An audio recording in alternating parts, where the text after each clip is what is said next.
নমস্কাৰ সিটি 18 আপোনাক সকলোকে স্বাগতম জনাইছো আৰু সিটি 18 আমি কথা পাতিব বিচাৰিছো আজি সেই সকল কৰোনা যোদ্ধাৰ বিষয়ে যি সকলে সমুখৰ পৰা থাকি আৰম্ভণিৰ পৰা এইখন যুঁজত অৱতীৰ্ণ হৈ আহিছে আজি আমি কথা পাতিব বিচাৰিছো সিটি 18 যি সকল আৰক্ষী লোক সমুখৰ পৰা থাকি কৰোনা যুঁজত অৱতীৰ্ণ হৈ আহিছে যেহেতু সমুখৰ পৰা থাকি যি সকল লোকে এইখন কৰোনা যুঁজত অৱতীৰ্ণ হৈছে দেখা পোৱা গৈছে শেহতীয়াভাৱে তেওঁলোকো সংক্ৰমণৰ সন্মুখীন হৈছে হিয়া আৰক্ষী হওক নাইবা চিকিৎসকে হওক নাইবা সংবাদকৰ্মী যি সকল লোক সমুখৰ পৰা এখন যুঁজত আছে শেহতীয়াকৈ আক্ৰান্ত হৈছে আৰু তাৰ ভিতৰত আৰক্ষীৰ কথা আমি বিশেষভাৱে আজি পাতিব বিচাৰিছো ক'ব বিচাৰিছো যেহেতু সমুখৰ পৰা থাকি যি সকল লোকে এই যুঁজত অৱতীৰ্ণ হৈছে তাৰ ভিতৰত আমি জনাব বিচাৰিছো লকডাউন কঠোৰভাৱে বলৱৎ কৰাৰ ক্ষেত্ৰত বা এই লকডাউনৰ সময়ছোৱাত সকলোখিনি নীতি নিৰ্দেশনা গুৱাহাটী মহানগৰী বা সমগ্ৰ ৰাজ্যজুৰি এইসমূহ মানি চলাৰ ক্ষেত্ৰত যিখিনি সাৱধানতামূলক ব্যৱস্থা গ্ৰহণ কৰিব লাগে জনগণৰ সুৰক্ষাৰ বাবে অহৰহ তেওঁলোকে নিজৰ কৰ্তব্যত ব্যস্ত হৈ আছে তাৰ মাজতে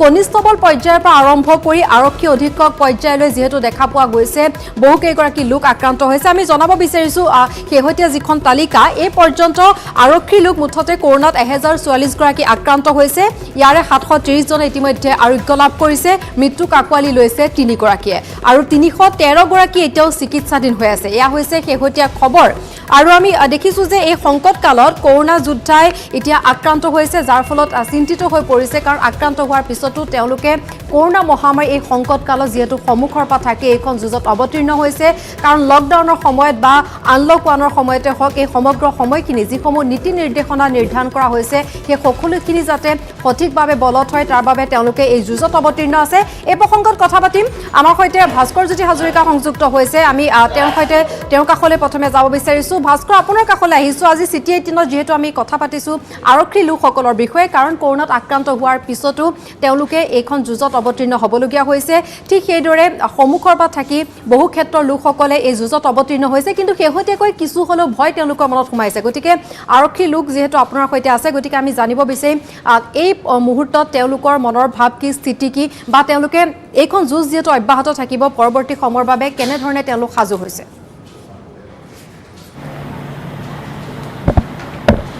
নিশ্চয়কৈ প্ৰথমে মই কওঁ যিহেতু এই যিখন যুদ্ধ যি কৰোনাৰ বিৰুদ্ধে যিখন যুদ্ধ সেই যুদ্ধৰ সন্মুখৰ পৰা আচলতে প্ৰতিনিধিত্ব কৰি আছে এইসকল আৰক্ষীৰ জোৱান আৰু এইসকলৰ বাবে আজিৰ তাৰিখত আপুনি মই যথেষ্ট সুৰক্ষিত গতিকে আজি আমি তেওঁলোকৰ সৈতে কথা পাতিম ইয়াত যান বাহন শাখাৰ যিহেতু লোক আছে যান বাহন শাখাৰ যিসকল আৰক্ষী কনিষ্টবল এই মুহূৰ্তত দেখিবলৈ পাইছে আমি প্ৰতিজনৰ কাষলৈ যাম প্ৰতিজনৰ আমি তেওঁলোকৰ বিষয়ে জানিম বা তেওঁলোকৰ কেনেকুৱা অনুভৱ সেই সম্পৰ্কে আমি জানিবলৈ চেষ্টা কৰিম কাৰণ সম্প্ৰতি সময়ত ইতিমধ্যে দেখিছে তেওঁলোকৰ 3জন সতীৰ্থই প্ৰাণ হেৰুৱাইছে 11ৰো অধিক লোক আচলতে কোভিড পজিটিভত আক্ৰান্ত হৈছে গতিকে মই এই মুহূৰ্তত আমি প্ৰথমে তেওঁলোকৰ কাষলৈ গৈ তেওঁলোকৰ মনৰ ভাৱ বা তেওঁলোকে যিহেতু এটা এই সন্মুখত যেহেতু প্ৰতিনিধিত্ব কৰি আছে গতিকে তেওঁলোকৰ পৰা আমি প্ৰতিক্ৰিয়া জানিবলৈ চেষ্টা কৰিম দাদা অকণমান যদি আগুৱাই আহে প্ৰতিজনৰ আমি মনৰ ভাৱ জানিম প্ৰতিজনৰ পৰা আমি জানিবলৈ চেষ্টা কৰিম কথাটো হৈছে যিহেতু কৰোনাৰ সময়ৰ পৰা আপোনালোকে ডিউটি কৰি আছে যথেষ্ট সংকটৰ মাজত সময় অতিবাহিত কৰিছে কিন্তু ক'ৰবাত যেন আপোনালোকৰ যেন ভয় নহয় কাৰণ আপোনালোকৰ পৰিয়াল আছে ঘৰত কেনেদৰে যায় ঘৰত যোৱাৰ পিছত কেনেকুৱা আপোনাৰ পৰিৱেশ হয় অকণমান হয় কিন্তু ডিউটিটো পালন কৰিবই লাগিব এইটো কৰ্তব্য আমাৰ এইটো কৰ্তব্যটো পালন কৰিব লাগিব ৰাইজক বচাব লাগিব তাৰপিছত আমাৰ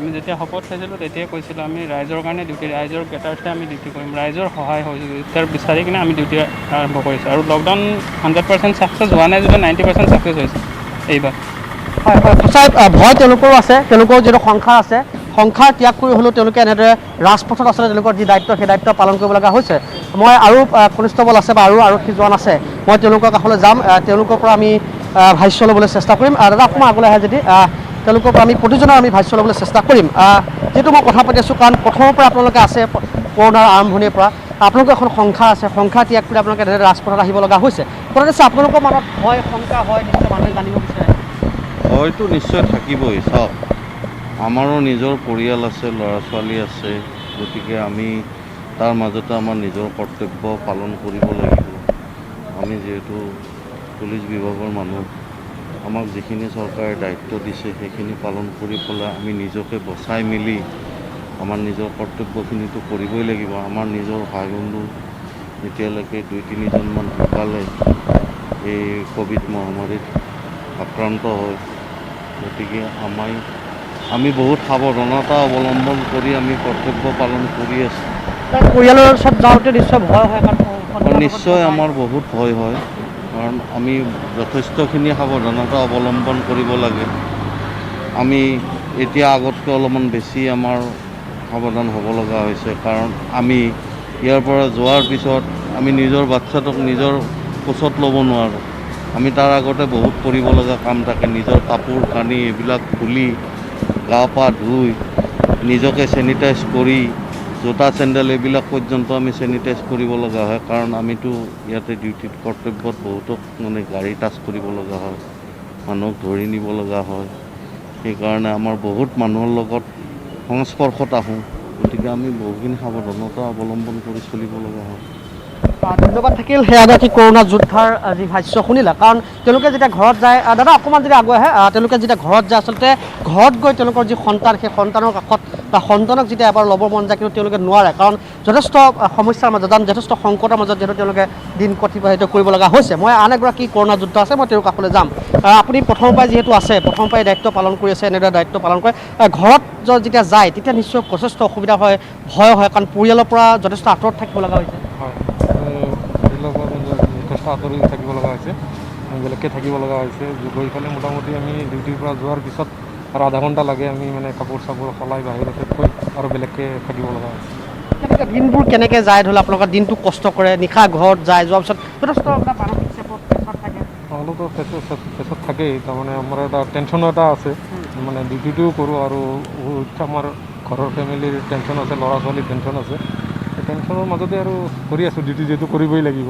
তাৰ মাজতে আমাৰ সতীৰ্থও 3জন অলৰেডি ঢুকালে, সেইকাৰণে অলপ বেয়া লাগে আৰু। ধন্যবাদ থাকিল। আন লোক আছে, আন কৰোণা যোদ্ধা আছে, মই তেওঁৰ কাষলৈ যাম। অকণমান যদি আগলৈ আহে দাদা, মই তেওঁলোকৰ কাষলৈ যাম, কাৰণ তেওঁলোকো যথেষ্ট দূৰত থাকে পৰিয়ালৰ পৰা, যথেষ্ট কষ্টৰ মাজত আচলতে এইসকল লোকে দিনে ৰাতিয়ে কৰ্তব্য পালন কৰে আপোনাৰ মোৰ সুৰক্ষাৰ খাতিৰত। গতিকে মই তেওঁৰ কাষৰ পৰা পুনৰ জানিম, আপোনাৰ সংসাৰ আছে, নিশ্চয় ঘৰত যাব নোৱাৰে, হয়তো ভয় হয়, কেনেদৰে দিনবোৰ কেনেদৰে পাৰ কৰে? দিন ক'বলৈ গ'লে ভয় শংকাৰ মাজতে পাৰ কৰিছোঁ। আমি যেনেকৈ ঘৰৰ পৰা দূৰত আছোঁ, আমাৰ লগৰ সমনীয়া চবেই দূৰতে আছে, চবে।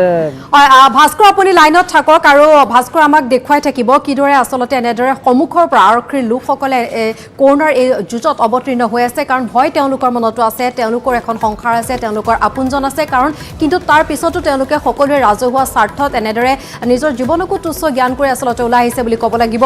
তেওঁলোকৰ মাজতো সুৰক্ষামূলক ব্যৱস্থা গ্ৰহণ কৰা হৈছে, কিন্তু তাৰ পাছতো যিহেতু ভয়ৰ কথাটো হৈছে যে সন্মুখৰ পৰা থাকি যুঁজ দিয়া এইসকল কৰোণা যোদ্ধাও যিহেতু শেহতীয়াকৈ আক্ৰান্ত হৈছে, যাৰ ফলত এতিয়া সকলোৰে মনত ভয় সোমাইছে, কাৰণ এইসকল কৰোণা যোদ্ধা আক্ৰান্ত হোৱাৰ পাছত এতিয়া ৰাজ্যৰ পৰৱৰ্তী সময় যি পৰিস্থিতি, সংকটকালত কৰোণা যোদ্ধা যদি আক্ৰান্ত হয় তেনেহ'লে পৰৱৰ্তী সময়ত ৰাজ্যৰ ভৱিষ্যত কি হ'ব, সেই লৈ সকলোৰে মনত প্ৰশ্ন। আৰু এনে প্ৰেক্ষাপটত আৰক্ষীৰ সুৰক্ষাৰ বাবে কি পদক্ষেপ গ্ৰহণ কৰিছে চৰকাৰে, আৰক্ষীৰ মাজত সংক্ৰমণ ৰোধৰ বাবে আৰক্ষী বিভাগৰ ফালৰ পৰা কিবা নীতি নিৰ্দেশনা জাৰি কৰা হৈছে নে নাই, বা তেওঁলোকৰ সুবিধাৰ বাবে, তেওঁলোকৰ সাৱধানতাৰ বাবে কেনেধৰণৰ নীতি নিৰ্দেশনা হাতত লৈছে, ব্যৱস্থা গ্ৰহণ কৰা হৈছে, সেই সন্দৰ্ভতো আমি কথা পাতিম ভাস্কৰজ্যোতি মহন্তৰ সৈতে। তাৰ পূৰ্বে আমাৰ সাংবাদিক যিহেতু ভাস্কৰ হাজৰিকাই আৰক্ষীৰ সৈতে কথা পাতিছে পোনপটীয়াভাৱে আৰু আমাক জনাবৰ চেষ্টা কৰিছে যে তেওঁলোকে কিদৰে এইখন যুঁজত অৱতীৰ্ণ হৈছে আৰু আৰম্ভণিৰ পৰাই এইসকল কৰোণা যোদ্ধাই আমি কৈছোঁ সন্মুখৰ পৰা কিদৰে এইখন যুঁজত অৱতীৰ্ণ হৈছে। ইতিমধ্যে পোনপটীয়াভাৱে আমি দেখুৱাইছোঁ সন্মুখৰ পৰা থাকি এইসকল কৰোণা যোদ্ধা আৰক্ষীৰ লগত আৰক্ষী বিভাগৰ বিভিন্ন স্তৰৰ লোকসকলে কিদৰে এইখন যুঁজত অৱতীৰ্ণ হৈছে আৰু তেওঁলোকৰ সুৰক্ষাৰ কথা যিহেতু আমি পাতিছোঁ, সুৰক্ষাৰ প্ৰশ্নটো আহি পৰিছে।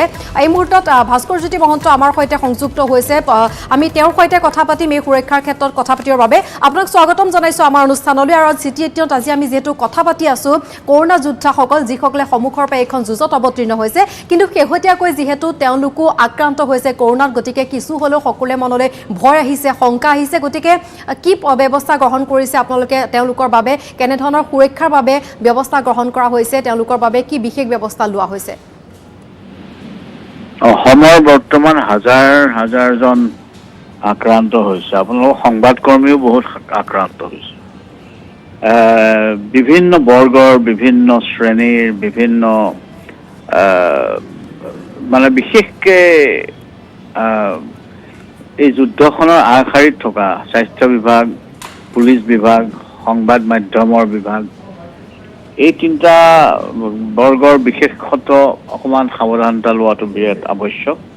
কিন্তু কৰোণা ভাইৰাছৰ চৰিত্ৰটো এনেকুৱা যে যিখিনি আগভাগ লৈ থাকে সেইখিনি প্ৰথমতে ইয়াৰ আক্ৰান্ত হোৱাটো স্বাভাৱিক কথা, এইটো আচৰিত কথা নহয়। যথেষ্টখিনি পুলিচে আৰম্ভণিৰ পৰাই সাৱধানতা অৱলম্বন কৰি আহিছে। কৰিবলগীয়া অকৰণীয় আৰু কৰণীয় যিখিনি কাম সেইখিনি বিষয়ে আমাৰ পুলিচ বিভাগৰ সকলো বৰ্গৰ লোকক বাৰম্বাৰ তেওঁলোকক বুজাই অহা হৈছে। বিভিন্ন মাধ্যমৰ মাজেদি তেওঁলোকক ভিডিঅ' মেছেজ দিয়া হৈছে, তেওঁলোকক ট্ৰেইনিং কৰোৱা হৈছে। ছিনিয়ৰ মানুহ মই নিজেই গৈ প্ৰায় অসমৰ প্ৰতিটো জিলাত গৈ তেওঁলোকক বুজাইছোঁ আৰু SOP ষ্টেণ্ডাৰ্ড অপাৰেটিং প্ৰচিডিঅ'ৰ সেইটো যিটো আমাৰ এটা বেলেগ হৈ আছে, কাৰণ বেমাৰটোৱে বেলেগ চৰিত্ৰ লোৱাৰ লগে লগে আমাৰ SOPটোও বেলেগ কৰিবলগীয়া হৈছে। সেই সন্দৰ্ভত সকলোকে এলাৰ্ট কৰা, চাফা চিকুণ কৰা, যিখিনি আৱশ্যকীয় সাৱধানতা ল'বলগীয়া সামগ্ৰী সকলোখিনি যোগান ধৰা হৈছে তেওঁলোকক। আৰু তেওঁলোকৰ এই ক্ষেত্ৰত যথেষ্ট সচেতন হৈছে, তেওঁলোকৰ পৰিয়ালখিনিও যথেষ্ট সচেতন হৈছে। কিন্তু এতিয়ালৈ আমাৰ প্ৰায় 1050জন মান আৰক্ষী আক্ৰান্ত হৈছে। তাৰ ভিতৰত 860জন মান ভাল হৈ ঘৰলৈ ঘূৰি আহিছে আৰু বৰ্তমান 275জন মান এতিয়াও মানে আক্ৰান্ত হৈ চিকিৎসাধীন হৈ আছে। 3জন মান ICUত আছিলে আৰু তেওঁলোকৰ অৱস্থাটো আমি ডেইলি আমাৰ পুলিচ হেডকোৱাৰ্টাৰত কেইবাখনো ডেস্ক আছে, হেল্প ডেস্ক আছে। প্ৰত্যেকজন আক্ৰান্ত কভিড আৰক্ষী লোকৰ আমাৰ ৰোগীসকলক দুবাৰকৈ টেলিফোন কৰা যায় আৰু তেওঁলোকৰ কেনেকুৱা লাগিছে, গা ভাল লাগি আছে নাই, তেওঁ যোগ্য হ'লে তেওঁলোকক প্লাজমা ডনেট কৰিবলৈ কোৱা হৈছে আৰু তেওঁলোকক কেইজনমান ইতিমধ্যে প্লাজমাও দান দিছে অন্যান্য ৰোগীৰ ভালৰ কাৰণে। গতিকে আৰক্ষী যদিও আক্ৰান্ত হৈছে, আৰক্ষী মনোবল পুৰা আছে আৰু থাকিব। আৰক্ষীয়ে নৰ্মেলি কৰিবলগীয়া যিখিনি অপৰাধ ইত্যাদিখিনিৰ কথা, সেইখিনি অপৰাধমূলক কাৰ্যৰ বিৰুদ্ধে ব্যৱস্থা গ্ৰহণ, অন্যান্য উগ্ৰপন্থামূলক কাৰ্যৰ ব্যৱস্থা গ্ৰহণ, হাথিয়াৰ উদ্ধাৰ কৰা, কোৰ্টৰ কামখিনি সুচাৰুৰূপে আগবঢ়াই দিয়া। কৰোনা মহামাৰীৰ সময়ত যিখিনি নীতি নিয়ম ৰাইজে পালন কৰিছে নাই সেয়া চকু দিয়াৰ সমান্তৰালভাৱে যিবোৰ অপৰাধজনিত ঘটনা সংঘটিত হৈছে, আপুনি ক'ব বিচাৰিছে যে আপোনালোকে সমান্তৰালভাৱে সকলোতে দৃষ্টি ৰাখিবলৈ সক্ষম হৈছে, সকলো সুকলমে চলাই নিব পাৰিছে? হয় হয়, মই ক'ব বিচৰা নহয়, এইটো হৈ আছে। তাৰমানে হয়, এইটো হৈ আছে, চবেই দেখি আছে।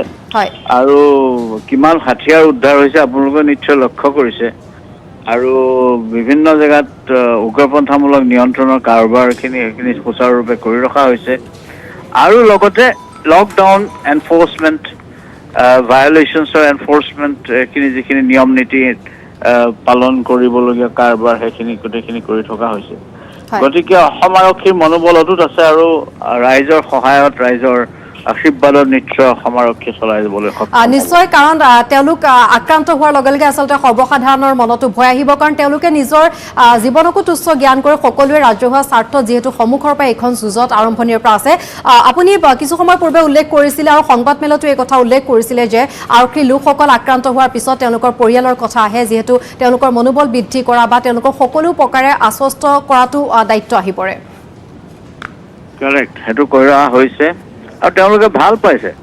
আপোনালোকে নিশ্চয় লক্ষ্য কৰিছে, বহুত আৰক্ষীয়ে তেওঁলোকে ইজনে সিজনলৈ ফোন কৰে, ভাল পায় যে আমাক ইমানকে খবৰ খাতি কৰিছে। তেওঁলোকে মানে মনটো, ডেকা ল'ৰা কেইটামানে মনটো অকণমান বেয়া কৰিছিলে।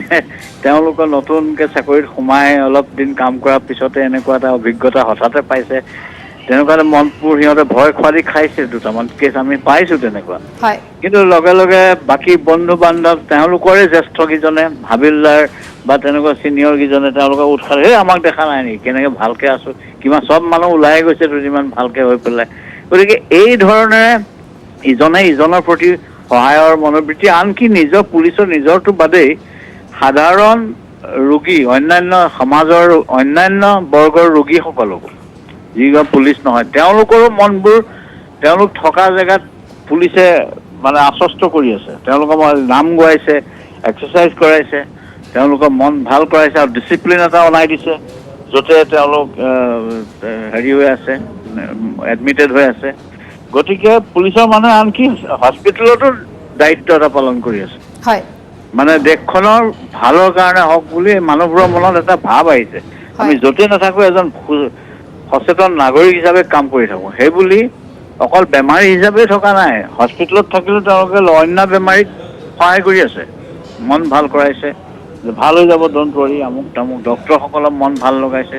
কোনোবা এটা ক'ভিড কেয়াৰ চেণ্টাৰত মই ডক্তৰক লৈ পেলাই গানো গাইছে কোনোবাই, হয় মানে ডক্তৰৰ মন বহুত ভাল লগাবলৈ, এইবিলাকো মই পাইছোঁ। হয় গতিকে জেনেৰেলি মানে ঈশ্বৰে আমাক সহায় কৰি যাওক। মই ভাবোঁ আমাৰ আৰক্ষীসকলৰ মনোবল, মনোবৃত্তি আৰু তেওঁলোকৰ মাজত ভাতৃত্বটো বস্তু বাঢ়িছে। আগতে খুব ছুটি বিচাৰিছিলে, মই জনামতে ইমান বছৰ চাকৰি কৰিলোঁ অসম পুলিচত, কিবা এটা হ'লেই খুব ছুটি বিচাৰে। আজিকালিতো বহুত দিন ছুটি বিচৰা সেই প্ৰৱণতাটো মই বিশেষ দেখা নাই। তাৰমানে কি, তেওঁলোকে এটা পৰিয়ালৰ দৰে কাম কৰিছে দেশখনক ভাল পায় কাৰণে। হয় ভাস্কৰজ্যোতি মহন্ত, আপোনাক এই মুহূৰ্তত ধন্যবাদ জ্ঞাপন কৰিছোঁ। ভাস্কৰজ্যোতি মহন্ত বিস্তৃতভাৱে জনালে, যিহেতু শেহতীয়াভাৱে সন্মুখৰ পৰা থাকি আৰক্ষীৰ যিসকল লোকে কৰোনা যুঁজত অৱতীৰ্ণ হৈছিল, তেওঁলোকৰ মাজতো যিহেতু তেওঁলোক আক্ৰান্ত হোৱাৰ ফলত সকলোৰে মনলৈ এটা ভয় আহি পৰিছিল। গতিকে তেওঁলোকক কিদৰে সুৰক্ষা দিয়া হৈছে নে নাই, বা অহৰহ এনেদৰে যিসকল আৰক্ষীৰ লোক কৰ্তব্যত নিয়োজিত হৈ আছে তেওঁলোকৰ মাজত সাৱধানতামূলক ব্যৱস্থা আছে নে নাই, সুৰক্ষাৰ বাবে ব্যৱস্থা গ্ৰহণ কৰা হৈছে নে নাই, সেইলৈ সকলোৰে মনত প্ৰশ্ন। কাৰণ আৰক্ষীৰ বহু লোক আক্ৰান্ত হোৱাৰ খবৰ আমি ইতিমধ্যে জনাইছোঁ, আৰু তাৰ উত্তৰ ইতিমধ্যে ভাস্কৰজ্যোতি মহন্তই দিছে যে কেনেধৰণৰ ব্যৱস্থা তেওঁলোকে গ্ৰহণ কৰিছে। গতিকে চিন্তাৰ কোনো কাৰণ তেওঁলোকে নাই বুলি কৈছে। বেকআপ টীম তেওঁলোকৰ বাবে সাজু হৈছে। পৰৱৰ্তী সময়ৰো কৰোনা মহামাৰীৰ সমান্তৰালভাৱে ৰাজ্যৰ অন্যান্য যিসমূহ সমস্যা, অপৰাধজনিত ঘটনা, সেইসমূহৰ ক্ষেত্ৰতো সেইসমূহৰ মোকাবিলা কৰিবলৈ অসম আৰক্ষী সমান্তৰালভাৱে সাজু হৈ আছে বুলি তেওঁ মত ব্যক্ত কৰিছে। আৰু ভাস্কৰ হাজৰিকা আমাৰ সাংবাদিক, তেওঁ যিহেতু পোনপটীয়াভাৱে কৰ্তব্যত নিয়োজিত হৈ থকা এইসকল আৰক্ষীৰ লোকৰ সৈতে কথা পাতিছে। মই এই মুহূৰ্তত পুনৰবাৰ যাব বিচাৰিছোঁ ভাস্কৰৰ কাষলৈ। ভাস্কৰ, ইতিমধ্যে আমাক ভাস্কৰজ্যোতি মহন্তই জনালে কিদৰে সুৰক্ষাৰ বাবে ব্যৱস্থা গ্ৰহণ কৰা হৈছে। কাৰণ এই মুহূৰ্তৰ সবাতোকৈ গুৰুত্বপূৰ্ণ কথাটোৱে হৈছে যে সন্মুখৰ পৰা থাকি যুঁজ দিয়ে এইসকল আৰক্ষীৰ লোকৰ সুৰক্ষাৰ বিষয়টো। তেওঁ জনাইছে যে সুৰক্ষাৰ বাবে ব্যৱস্থা গ্ৰহণ কৰা হৈছে। আপোনাৰ সৈতে যিহেতু আৰক্ষীৰ বহু লোক আছে, গতিকে পোনপটীয়াকৈ জানিব বিচাৰিম যে প্ৰকৃতাৰ্থত এইসমূহ যি ব্যৱস্থা লৈছে কাৰ্যকৰী কৰা হৈছে নে নাই। সুন্দৰ আচলতে আৰক্ষী সঞ্চালক প্ৰধানগৰাকীয়ে কেইটামানো সুন্দৰ কথা ইতিমধ্যে জানিব দিলে পোনপটীয়া সম্প্ৰচাৰত। তেওঁ এটা কথা কৈছে যে আচলতে এই মুহূৰ্তত আৰক্ষী জোৱানসকলে ভাতৃত্ববোধেৰে আচলতে তেওঁলোকৰ যি কাৰ্য, সেই কাৰ্য সম্পাদন কৰিছে। আৰু যিসকল লোক ইতিমধ্যে ক'ভিড পজিটিভ তেওঁলোকৰ হৈছে, যিসকল আৰক্ষী জোৱান, আৰু সেইসকলক আৰক্ষী সঞ্চালক প্ৰধানৰ কাৰ্যালয়ৰ পৰা দিনে দুবাৰকৈ আচলতে তেওঁলোকক ফোনযোগে স্বাস্থ্যৰ বুজ লোৱা হয়। অকল তেওঁলোককে নহয়, যিসকল ক'ভিড পজিটিভ আৰক্ষী জোৱান হৈছে সেইসকলৰ পৰিয়ালক আচলতে ফোনযোগে যি আৰক্ষী সঞ্চালক প্ৰধানৰ কাৰ্যালয়ৰ পৰা, অসম আৰক্ষীৰ মুখ্য কাৰ্যালয়ৰ পৰা তেওঁলোকক ফোন কৰা হয়, আৰু ফোন কৰি সেই পৰিয়ালক আচলতে কিবা অসুবিধাৰ সন্মুখীন হৈছে নেকি সেই সম্পৰ্কে তেওঁলোকে বুজ লয়। গতিকে সেইসমূহ আচলতে ভাল পদক্ষেপ, মই যিহেতু কৈছোঁ। আৰু ইয়াত যিহেতু আৰক্ষীৰ যিসকল জোৱান, মই আকৌ তেওঁলোকৰ কাষলৈ যাম। ইয়াত শিক্ষক বিষয়াসকল আছে, মই তেওঁলোকৰ কাষলৈ যাম। আৰু মই দাদা অকণমান আকৌ আহে যদি, কাৰণ এতিয়া যিহেতু আৰক্ষী সঞ্চালক প্ৰধানগৰাকী এতিয়া আমাৰ পোনপটীয়া সম্প্ৰচাৰত আছিলে, তেওঁ কেইটামান ভাল গুৰুত্বপূৰ্ণ কথা আগবঢ়াইছে যে বৰ্তমান সময়ত এটা বস্তু কৈছে যে বৰ্তমান যিসকল আৰক্ষী লোক, সেই আৰক্ষীসকলে আচলতে ভাতৃত্ববোধেৰে আচলতে তেওঁলোকে কাম কৰি গৈছে, আগবঢ়াই গৈছে। আৰু কথাটো হৈছে যিসকল ক'ভিড পজিটিভ হৈছে আপোনালোকৰ আৰক্ষী জোৱান, সেইসকলক আৰক্ষী সঞ্চালক প্ৰধানৰ কাৰ্যালয়ৰ পৰা দিনে দুবাৰকৈ স্বাস্থ্যৰ বাবে বুজ লয়, ফোন কৰে, ফোন কৰি কথা পাতে। তেওঁলোকৰ পৰিয়ালকো আচলতে ফোন কৰে, ফোন কৰি কথা কয় যে কিবা অসুবিধাৰ সন্মুখীন হৈছে নেকি। গতিকে এইসমূহে আচলতে আপোনালোকক কাম কৰাৰ যি উৎসাহ, সেই উৎসাহ দুগুণে নিশ্চয় বৃদ্ধি কৰিব। হয় হয় হয়, সেইটো আমাৰ যেতিয়া ওপৰ মহলৰ পৰা যেতিয়া আমাৰ দেহৰ খবৰ লোৱা হয়, আমাৰ পৰিয়ালৰ খবৰ লয়, নিশ্চয়কৈ আমাৰ দুগুণ উৎসাহ বাঢ়ি যায়। আমাৰ ওপৰ মহলৰ পৰা যেতিয়া ফোন এটা আহিব, আপুনি কেনেকুৱা আছে, ভাল আছে, তেনেকুৱা ধৰণৰ ফোন কৰি পৰিয়ালৰ খবৰ ল'লে আমাৰ নিশ্চয়কৈ খুব ভাল লাগে, আমি গৌৰৱান্বিত হওঁ। আমাৰ যিহেতু ওপৰ মহলৰ পৰা আমাক বিভিন্ন ধৰণে সহায় সহযোগ কৰি আছে, আমি তেওঁলোকৰ পৰামৰ্শ মতে আমি নিজৰ কৰ্তব্য পালন কৰি গৈ আছোঁ। আৰক্ষী সঞ্চালক প্ৰধানগৰাকীয়ে আৰু এটা ভাল কথা কৈছে যে বিগত 4টা মাহত আচলতে যিটো ছুটী লয়, সেই ছুটীৰ সংখ্যা যথেষ্ট হ্ৰাস পাইছে। মানে ছুটী লোৱাই নাই, অৰ্থাৎ 4 মাহে এইসকল আৰক্ষী জোৱানে দিনে ৰাতি আচলতে কষ্ট কৰিছে। তেওঁ এটা কথা কৈছে যে ভাতৃত্ববোধেৰে আচলতে কাম কৰি গৈছে। আমি যেতিয়ালৈকে আমি পাৰিছোঁ, আমি নিজৰ কৰ্তব্য নিষ্ঠা সহকাৰে পালন কৰি গৈ আছোঁ।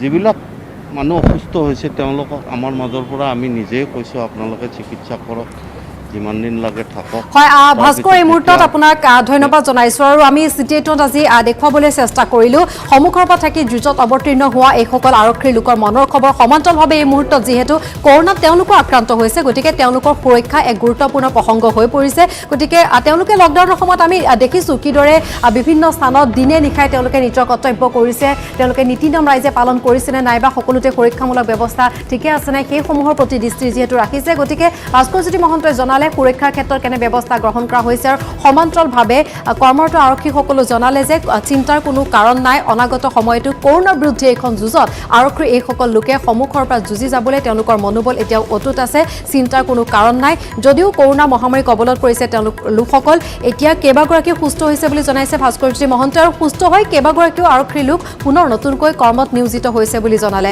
আৰক্ষী অধীক্ষকগৰাকীয়ে। আৰু চিটি 18ৰ খবৰ অব্যাহত থাকিব এটা বিৰতিৰ পাছত।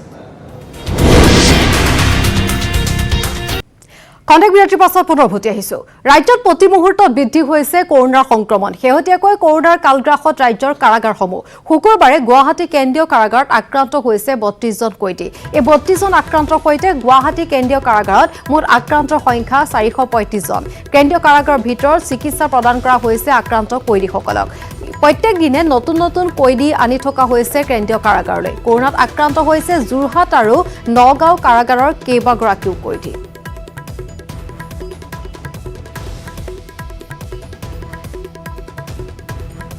আৰু যিহেতু কাৰাগাৰলৈ নতুন নতুন কয়দী আহি থাকে, যাৰ পৰিপ্ৰেক্ষিতত আক্ৰান্তৰ সংখ্যা বৃদ্ধি হোৱা দেখা পোৱা গৈছে। আমি জনাইছোঁ গুৱাহাটী কেন্দ্ৰীয় কাৰাগাৰ সমান্তৰালভাৱে শেহতীয়া খবৰ আমি জনাইছোঁ নগাঁও আৰু যোৰহাটৰ কাৰাগাৰটো যিহেতু আক্ৰান্ত হৈছে কৰোণাত। আৰু গুৱাহাটী কেন্দ্ৰীয় কাৰাগাৰত আক্ৰান্ত হৈছে 32গৰাকী কয়দী। এই 32জন আক্ৰান্তৰ সৈতে গুৱাহাটী কেন্দ্ৰীয় কাৰাগাৰত মুঠ আক্ৰান্তৰ সংখ্যা 435জনলৈ বৃদ্ধি হৈছে। কেন্দ্ৰীয় কাৰাগাৰৰ ভিতৰত চিকিৎসা প্ৰদান কৰা হৈছে আক্ৰান্ত কয়দীসকলক। কৰোণাত আক্ৰান্ত হৈছে যোৰহাট আৰু নগাঁও কাৰাগাৰৰ কেইবাগৰাকীও কয়দী।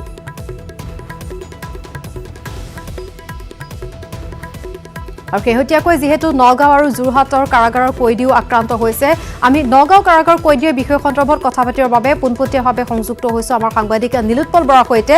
নীলোৎপল, কাৰাগাৰৰ ভিতৰতো যিহেতু কৰোণা মহামাৰীৰ গ্ৰাস দেখা পোৱা গৈছে, নগাঁৱতো এতিয়া কয়দী আক্ৰান্ত হোৱাৰ খবৰ আহিছে, আপোনাৰ পৰা এই সন্দৰ্ভত সবিশেষ জানিব বিচাৰিছোঁ। ইভা এটা কথা ক'ব লাগিব যে যিসমূহ ৰাজ্যৰ কাৰাগাৰসমূহ দেখিবলৈ পোৱা গৈছে শেহতীয়াকৈ কৰোণাৰ সংক্ৰমণ দ্ৰুতগতিত বৃদ্ধি পাইছে। আৰু এটা কথা ক'ব লাগিব যে নগাঁও আমি কেন্দ্ৰীয় কাৰাগাৰৰ সন্মুখত বৰ্তমান উপস্থিত আছোঁ, কাৰণ হেমন্ত দেখুৱাইছে বৰ্তমান নগাঁও কেন্দ্ৰীয় কাৰাগাৰত এতিয়ালৈকে সৰ্বমুঠ 59জনকৈ কয়দী, বৰ্তমান 59জন নহয় 58জন কয়দী কৰোণাত আক্ৰান্ত হৈছে আৰু এগৰাকী চিকিৎসক, সৰ্বমুঠ 59জন ইতিমধ্যে কৰোণাত আক্ৰান্ত হৈছে। আৰু ইফছিতা আহমেদ নামৰ এগৰাকী মহিলা কয়দীক ইয়ালৈ অনা হৈছিলে। সেইগৰাকী মহিলা কয়দী যেতিয়া তেওঁৰ স্বাব টেষ্ট কৰা হৈছিলে, স্বাব টেষ্ট কৰাৰ পিছতে তেওঁৰ যেতিয়া কৰোণা পজিটিভ পোৱা গৈছিলে, তেতিয়া তাৰপিছতে দেখিবলৈ পোৱা গৈছিলে যে তাৰপিছতে আব্দুল গফুৰ নামৰ এগৰাকী কয়দী আক্ৰান্ত হৈছিলে। লগতে আৰু আন এগৰাকী চিকিৎসক, যিগৰাকী চিকিৎসকে ইফছিতাৰ চিকিৎসা কৰিছিলে কাৰাগাৰৰ, তেওঁ ইতিমধ্যে আক্ৰান্ত হৈছিলে। আৰু তাৰপিছত দেখিবলৈ পোৱা গৈছিলে ইয়াৰ যিগৰাকী কম্পাউণ্ডাৰ আছিলে সেইগৰাকী 14 দিনৰ কাৰণে কোৱাৰেণ্টাইনত গৈছিলে। গতিকে চিকিৎসাৰ কোনো ব্যৱস্থা নাছিলে। আৰু আন 7গৰাকী কয়দী ইয়াত কৰোণাত আক্ৰান্ত হৈছিলে। গতিকে আটাইকে কিন্তু ইয়াতে ৰখা হৈছিলে, কাৰণ নিৰাপত্তাজনিত কাৰণত যিহেতু তেওঁলোকক চিকিৎসালয়ত ৰখাৰ পৰা বিৰত আছিলে। তাৰপিছতে দ্ৰুতগতিত সংক্ৰমণ বৃদ্ধি পাইছিলে। কৰোণাৰ হটস্পট হিচাপে বিবেচিত হৈছিলে নগাঁও কেন্দ্ৰীয় কাৰাগাৰ। আৰু নগাঁও কেন্দ্ৰীয় কাৰাগাৰ তাৰপিছত 48জনকৈ কয়দী একেলগে আক্ৰান্ত হৈছিলে। আৰু আজিৰ পৰা এটা দিন পূৰ্বে 4জন কয়দী পুনৰ আক্ৰান্ত হৈছে। সৰ্বমুঠ 58জন কয়দী আৰু এগৰাকী চিকিৎসক। আৰু যি অভিযোগ উত্থাপিত হৈছিলে, বিভিন্নজন কয়দীয়ে অভিযোগ কৰিছিলে যে তেওঁলোকে উপযুক্ত চিকিৎসা পোৱা নাই, মাথো পেৰাচিটামল টেবলেট প্ৰদান কৰা হৈছে। বৰ্তমান অৱশ্যে এগৰাকী চিকিৎসক ইয়াত নিয়োজিত কৰা হৈছে।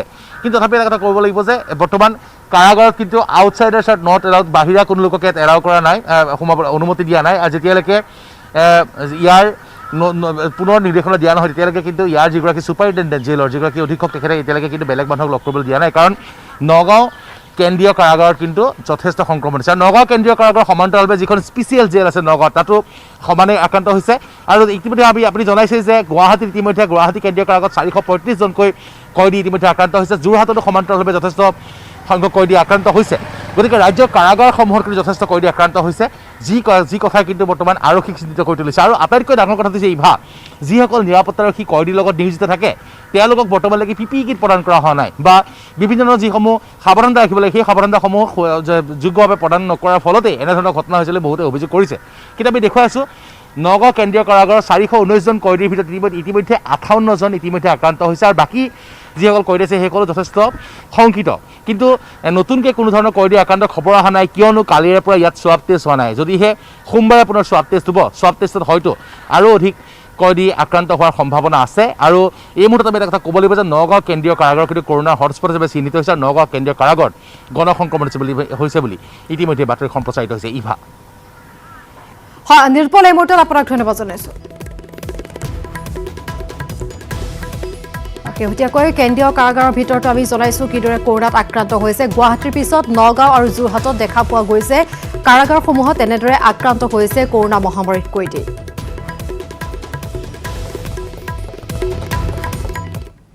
তিনিচুকীয়াত এক চৰম অমানৱীয় ঘটনা কৰোণাত মৃত লোকৰ সৎকাৰক লৈ দৰদাম পৌৰসভাৰ বিষয়াক লাগে 15,000 টকা উৎকোচ লোকজনৰ মৃত্যুৰ পাছতে অসহায় পৰিয়ালটো পৌৰসভাক ব্যৱস্থা ল'বলৈ জনাইছিল কাটৰ অনুৰোধ শুকুৰবাৰে মৃত্যু হৈছিল কৰোণাত আক্ৰান্ত যান্ত্ৰীদেৰ তাৰ পাছতে তিনিচুকীয়াত আমি জনাইছোঁ এই চৰম অমানৱীয় ঘটনা সংঘটিত হৈছে কৰোণাত মৃত লোকৰ সৎকাৰক লৈ দৰদাম চলিছে পৌৰসভাৰ বিষয়াক লাগে 15,000 টকা লোকজনৰ মৃত্যুৰ পাছতে অসহায় হৈ পৰিছে পৰিয়ালটো পৌৰসভাক ব্যৱস্থা ল'বলৈ তেওঁলোকে অনুৰোধ জনাইছিল শুকুৰবাৰে মৃত্যু হৈছিল কৰোণাত আক্ৰান্ত যান্ত্ৰীদেৰ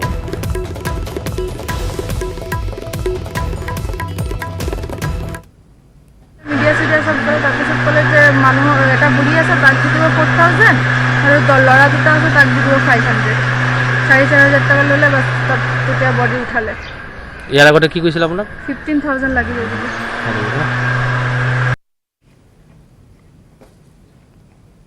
আগুৱাইছোঁ পৰৱৰ্তী খবৰলৈ ভাৰতত একেদিনাই 48,916 জন লোক কৰোণাত আক্ৰান্ত হৈছে 13,36,861 জনলৈ বৃদ্ধি হৈছে মুঠ আক্ৰান্তৰ সংখ্যা বিগত 24 ঘণ্টাত মৃত্যু 757 জন আক্ৰান্তৰ 31,358 জনলৈ বৃদ্ধি হৈছে মৃত লোকৰ সংখ্যা মহাৰাষ্ট্ৰত সৰ্বাধিক 13,132 জনৰ মৃত্যু হৈছে আক্ৰান্ত 3,57,117 জন ভাৰতত বৰ্তমান চিকিৎসাধীন 4,56,170 জন আৰোগ্য লাভ কৰিছে 8,49,431 জন আক্ৰান্তই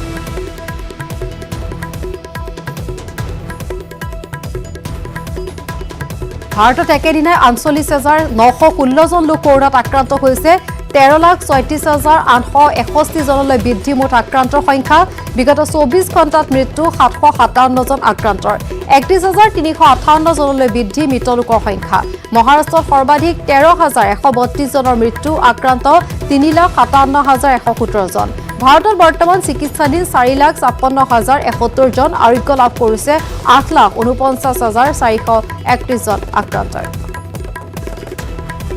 অসমত নতুনকৈ 1,130 জন কৰোণা আক্ৰান্তক চিনাক্ত 29,921 জনলৈ বৃদ্ধি কৰোণা আক্ৰান্তৰ সংখ্যা কেৱল গুৱাহাটীত নতুনকৈ আক্ৰান্ত হৈছে 417 জন আক্ৰান্ত 104 জন লোক কাছাৰৰ শুকুৰবাৰে 16,178 জনৰ কোভিড পৰীক্ষাৰ ৰিপৰ্ট ইয়াৰে 6.98% লোক কোভিড পজিটিভ অসমত চিকিৎসাধীন হৈ আছে 9,143 জন আক্ৰান্ত আৰোগ্য লাভ কৰিছে 20,699 জন লোকে